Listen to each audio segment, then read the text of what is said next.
Malda girls high school ক্রমশ হয়ে উঠছে সাপের ডেরা। একের পর এক সাপ উদ্ধার, অন্তত 8টি গোখরো সাপের হদিশ। আরও সাপ উদ্ধারের আশঙ্কা। স্কুল চত্বরে নৈশ প্রহরীর ঘর এবং আশপাশ এলাকা থেকে একের পর এক সাপ উদ্ধার। মালদা গার্লস হাই স্কুলের ঘটনা। প্রাথমিক থেকে উচ্চ মাধ্যমিক স্কুলে 1500-এরও বেশি ছাত্রী রয়েছে। স্কুল চলাকালীন সাপ উদ্ধারের ঘটনায় ছড়ালো চাঞ্চল্য। বন দপ্তরের সাহায্য চাইলেও স্কুল কর্তৃপক্ষ স্কুলে ঝোপঝাড় ও অপরিচ্ছন্নতা নিয়ে উদ্বিগ্ন অভিভাবক এলাকাবাসীরা। অবিলম্বে ব্যবস্থা গ্রহণের আর্জি জানালেন তারা।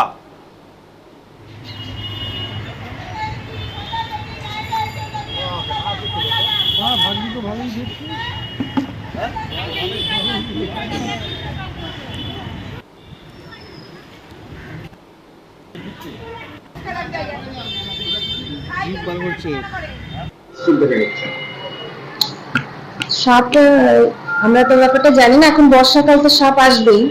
তো এখন আমরা স্কুলে সুইপার আছে, তিনটা সুইপার আছে, তারা পরিষ্কার পরিচ্ছন্ন রাখে।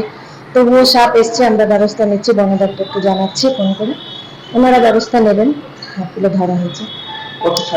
কত ছাত্রী আছে? ছাত্রী প্রায় 1600 ছাত্রী আছে।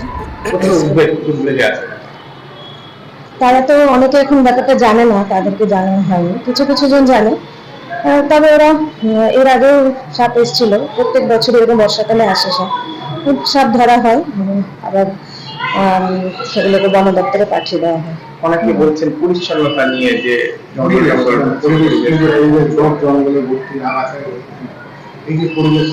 আগাছা তো সেরকম নেই, এখন বড় বড় গাছ আছে। আগাছাগুলো আমাদের সপ্তাহে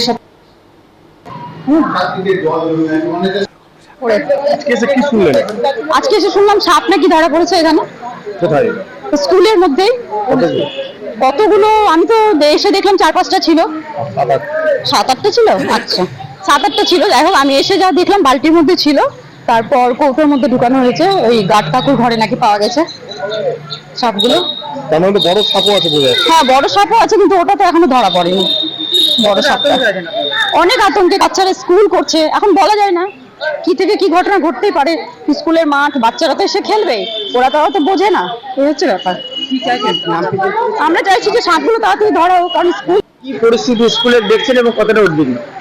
আমরা খুবই উদ্বিগ্ন। শহরের একটা প্রতিষ্ঠিত school Malda girls high school, এবং সেখানে আমরা ঘন্টা দেড়েক আগে জানতে পেরেছি যে প্রচুর পরিমাণে সাপ আমাদের গেটের সামনে যে আশিস বলে ছেলেটি কেয়ারটেকার নাইট গার্ড থাকে, ওর ঘরের কোণা থেকে প্রচুর পরিমাণে সাপের বাচ্চা বেরোচ্ছে। তো ওরা সঙ্গে সঙ্গে লোকজনকে খবর দিয়েছে, ওরা এসে কিছুটা অ্যারেস্ট করেছে সাপ। কিন্তু সংশ্লিষ্ট দপ্তরকে ভালো মতো জানানো উচিত, কেননা এই স্কুলটাতে প্রাইমারি, সেকেন্ডারি, হায়ার সেকেন্ডারি 3টে ইউনিটই আছে। প্রচুর বাচ্চা এখানে পড়াশোনা করে, কিন্তু স্কুলের যে ক্যাম্পাসটা মানে কম্পাউন্ডটা, সেটাতে কিন্তু যথাযথ ব্যবস্থা বা পরিষ্কার পরিচ্ছন্ন রাখা ইত্যাদির ব্যাপারে একটু গাফিলতি আছে। তা আমরা একদম এই অঞ্চলের মানুষ আমরা দেখেছি যে স্কুলের মেইনটেন্যান্সের ক্ষেত্রে আরেকটু নজর দেওয়া দরকার, কারণ যে কোনো সময় যে কোনো বড় ঘটনা ঘটে যেতে পারে।